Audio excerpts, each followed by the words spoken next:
Hey, you! You're finally awake. You were trying to... Wait, hold on a second. That's not right. Ah, here we go. It would seem while we were on our way out of Slunhapek after some solid R&R within the City of Mists, we were ambushed by those oversized vermin known as the Skaven. Yes, I'm aware that the powers that be in the lands of men tend to claim they don't exist, but as you can see, we're being transported by the very creatures you thought to be a myth. A tad alarming, I'm sure, but don't panic.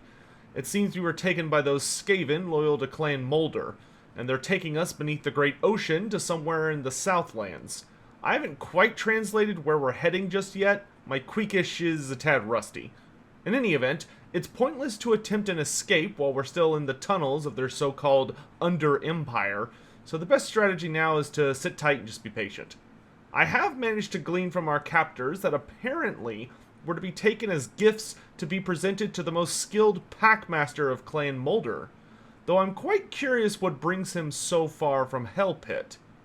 Throt the Unclean? No, my friends. While Throt is certainly the greatest of the master mutators in Hell Pit, he's more of a creator or genius in the art of flesh crafting, as opposed to the most gifted of packmasters. Perhaps this will serve as a good tale to pass the time while our prison is dragged through the depths of the earth. Allow me to tell you about the most prized agent working under Lord Verminkin, the Grand Master of Clan Moulder. The legendary ruler of beasts, small and large, known as Squeal Gnawtooth. Some few years ago, among the many litters born from the bloated bodies of Clan Moulder's heavily augmented rat mothers, there was one particular pup who stood out. He was a runt, which for the Skaven is virtually always a death sentence, as they'll be the first torn apart and devoured by their kin. But not this time. See, Squeal was born with quite the particular affinity with rats, but not the Skaven kind. No, the common bestial ones, you see. Something about this runt called to the vermin, and they constantly followed him in a swarm of furred bodies as both his guardians and enforcers. Any fellow Skaven that attempted to harm or deny Squeal quickly found themselves overwhelmed by a tsunami of enraged rodents that would drag them screaming down into the dark tunnels to be devoured. Soon, the Master Moulders took notice of the terror that Gnawtooth inspired in his peers, and curiosity gripped them. They had Squeal follow them into the depths of Hell Pit, and offered to allow him into a cage that was home to the hulking rat ogres, foaming at the mouth with rage and bloodlust. Yet the young Skaven strode into their enclosure without hesitation, and to the utter bewilderment of all observers, he tamed the beast with but a few spoken words.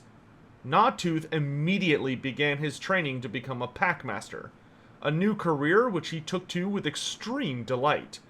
Since that fateful day, Squeal has gone on to become the greatest beast handler in all of Skavendom, as his strange bond with the mutated horrors of Clan Moulder remains unmatched. Where most packmasters simply use their whips or thing catchers to drive forward their charges using pain or fear, Squeal instead directs his creatures with bizarre grace, like a studied master guiding trained pets. It's not just the common creatures of Hell Pit that heed his call either. Wolf rats, rat hounds, siege beasts, sniffer beasts, and all the other feral denizens of Clan Moulder obey him without question. The only creature beyond his capabilities is the Hell Pit Abomination, for such is the creature's mindless rage that it either cannot or does not care for the Packmaster's orders. Still, it is not uncommon to see Squeal Gnawtooth upon the battlefields across the globe, marching under the most powerful and wealthy clans, for Lord Verminkin will only lend out such a precious resource to the highest of bidders. That about wraps up the quaint lore section for Squeal. You know, he's a Skaven, they usually only live single-digit years unless they're really powerful or famous ones, which Squeal is notable, but this is why he's legendary hero material, not legendary lord material. Anyway, that means it's time to now discuss how he might be best acquired in campaign. Assuming we are blessed with Throt the Unclean in the upcoming Wood Elf lore pack, Gnawtooth I think should be available to him right at the start of the campaign. For other Skaven factions, I would have it be something simple like constructing the first tier of the Clan Molder building in a settlement you're getting, or perhaps having your faction leader get a high enough level that it attracts the mercenary packmaster to your banner. Perhaps it could just be some simple quest that the player unlocks at, say, level 10, which is to get enough money in your treasury to hire Gnawtooth from Lord Verminkin. Maybe something like amass a treasury of 10,000 gold or whatever. On to how he'll function in battle, Squeal actually has some gimmicks that I'm quite excited to talk about. First off, when it comes to stat lines, the best Packmaster in Hell Pit is actually quite the nasty combatant compared to others in his line of work. He should focus mainly on having excellent melee attack and weapon strength, with a focus on armor-piercing damage, as he traditionally had the ability to ignore armor completely in tabletop, which is just damn nasty. Considering that he has a Rat Hound bodyguard, Gut Snagger, as well always at his side, I would see him being exactly like Skarsnik and Gobla, where the two are considered one model when running around and making their attack animations. Squeal should also come with decent, but not amazing, melee defense and armor, as he's not the best outfitted in the defensive department. If we get Packmasters in game, I imagine he'd have a fairly comparable health pool to theirs, but otherwise would be a, improved stat line, just to make him stand out. When it comes to his abilities, the first we'll look at is called Verminous Bodyguard. This should be an ability that allows Squeal Gnawtooth to summon a vortex spell that's literally just a whirlwind of frenzied rats, essentially a rat swarm that functions similar to the serpent swarm ability used by the Ark of Sotek Bastillodon, but it deals a bit more damage or maybe lasts longer in exchange for not having the poison effect. This would represent how his model has a bunch of normal rats all over his body that would attack enemies that were in base-to-base contact with him. Next, he should have two abilities based on his exceptional pack rule from Tabletop, which in Tabletop allowed him to augment a single unit of critters that he would join on the battlefield. I think for Gnawtooth, the best way to implement this would be having him have two active ability buffs that he could use twice per battle on any large targets that are not lords or heroes. The first should be called Venom Glands, which should upgrade the melee attack of the selected unit in addition to granting them poisoned attacks for a limited time. The other should be called Regenerating Flesh, and as the name implies, it should just provide a heal on the target. So essentially he would be like, he's kind of like the Necrotex for the Tomb Kings, where the Necrotex have abilities that they can kind of toss on constructs. Finally is his singular magic item, the deadly warpstone-studded whip he possesses, known as Warp Lash. This item should always grant Squeal magic attacks, in addition to an active ability that when used, grants him a notable anti-large bonus, in addition to further armor-piercing damage on his attacks. This would make for a really excellent support character who could do a really good job buffing and guiding Clan Molder units, while still having some nasty tricks up his sleeve to harm the enemy. For instance, using the Verminous Bodyguard ability to tear up large clumps of spear or halberd infantry that are attempting to swarm some rat ogres, or popping his Warp Lash buff to punish some heavy cav or enemy monsters that get too close to his little friends. For his weaknesses, the massive glaring issue to Squeal is that he's very squishy. With a relatively low armor and melee defense stat, in addition to not the most impressive health pool, it would not take too many hits from the likes of Krokgar or Karl Franz to just put him down, or at least rout the Packmaster. He'll need to be carefully positioned at all times to ensure he can get value from buffing his beloved pets without accidentally exposing himself to a quick snipe, especially if he were to get taken out before getting off both of his heals. Those are definitely something you wouldn't want to lose out on. Furthermore, Gnawtooth is not particularly brave, so it would only take a little shooting or magic combined with a big terror-causing unit to have him packing for the hills real quick. Another additional thing worth mentioning is that with no mount options and all of his abilities focused on either his one buffing his damage potential or just by assisting friendly large units, he has no solid escape mechanics other than Verminous Valor, which is the generic Skaven buff where they run faster when they're fleeing. So, you know, if he gets focused down or somebody really gets on him, he's basically dead. So definitely a legendary hero that will require no small amount of tact to use well when you're dealing with other human players, at least. On the campaign map, Squeal should definitely be the least impressive of the legendary heroes, I think. While a skilled packmaster, unlike all of the other characters we've discussed, I think he should really only be providing buffs to his individual army instead of anything faction-wide or diplomacy-related.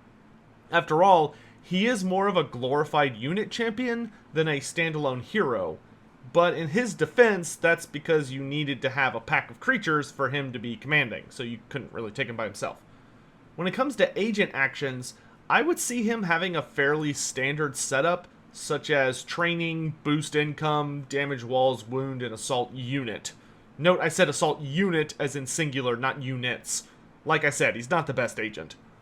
Beyond that, he could have some pretty fun, unique abilities, tailoring towards buffing the Clan Molder units present in his attached army. I'd have him have Exceptional Pack as a starting campaign trait, which should grant like a flat bonus to the melee attack and weapon strength of all Molder-themed units in his army.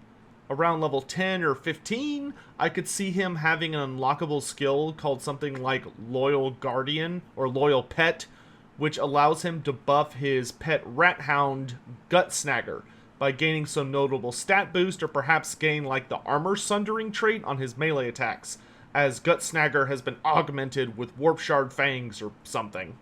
And yes, I'm aware that in the 7th edition book, his pet Gut Snagger is technically noted as a wolf rat, but Gut Snagger is much too small to fit that classification after the beasts were updated by Forge World, and rat hounds do exist. They were an upgrade you could take on your characters. So having it be a rat hound instead would make Gut Snagger a lot more unique, and it would give us the only rat hound in the game, so I'm standing by that. Beyond that, I could see Gnawtooth having a personal skill tree that just provides various stat increases and augments to the large units in his army. Maybe a super late one unlocked at level 25 could give them all regeneration or something ridiculous. Or you can make it something like Isabella's skill tree, where he has a bunch of different skills and each one just pertains to a different unit that is Clan Molder themed. So it's, you know, oh, this is an upgrade for Rat Ogres, this is an upgrade for Hell Pit Abominations, this is an upgrade for hopefully any future Clan Molder units we might see one day. But I will say, it would be really nice to see Squeal buffing like armor, missile resistance, and other notable stats for all the monsters or creatures in his army, because that's a massive weakness for those things when you're playing as the Skaven. The only other thing I can think of is I'd love to see him perhaps have a skill called Rat Swarms that buffs his Verminous Bodyguard ability by either lowering the cooldown or maybe increasing the damage it deals or make it bigger. I don't know, something like that. I just want Rat Swarm references. Lastly, of course, is his design. Squeal Gnawtooth has some decent but not great artwork, but much more importantly, he actually has a very nice model. Most of the Skaven 7th edition Lord models were very hit or miss, but Squeal came out extremely impressive. The details of his model are exceptional, and that's before observing all the little rats hanging around his body or taking in the ever-loyal rat hound, Gut Snagger. So I would advise CA to use this tabletop model design as the foundation for bringing Hell Pit's greatest Packmaster to life. And that wraps up the Skaven episode for the Heroes of Legend series. I know that's not super long, but to be frank, Creative Assembly has given a lot of love to the Skaven during Game 2, and almost all of the characters are in the game, so, you know, this is just kind of what we've got left unless I wanted to really start digging, which I didn't because I thought Squeal Gnawtooth would actually be a really, really nice addition. But in any event, I assume you'll all be okay. Don't worry, we have a very long one coming up. In any event, this was perfect timing, as I spy some holes up to the surface up ahead, and the sunlight bearing down on us is quite intense. Seems our verminous captors are trying to cross beneath the land of the dead to reach their destination in the Southlands. And we do need to get the hell out of here, because if they're delivering us to Squeal Gnawtooth, we're probably going to be chew toys for his pets. Now, I'm not one to tempt Lady Misfortune, but I can't help but notice the sand from those yawning gaps in the ceiling is starting to pour in more and more. Almost as if something buried and large is displacing it. And that tunnel we're heading towards looks marked with Nehekaran glyphs. Seem to say something about a warning? Uh-oh. Let's get ready to move, lads. If what I think is about to happen ends up happening, stay close. And I'll see you all next time.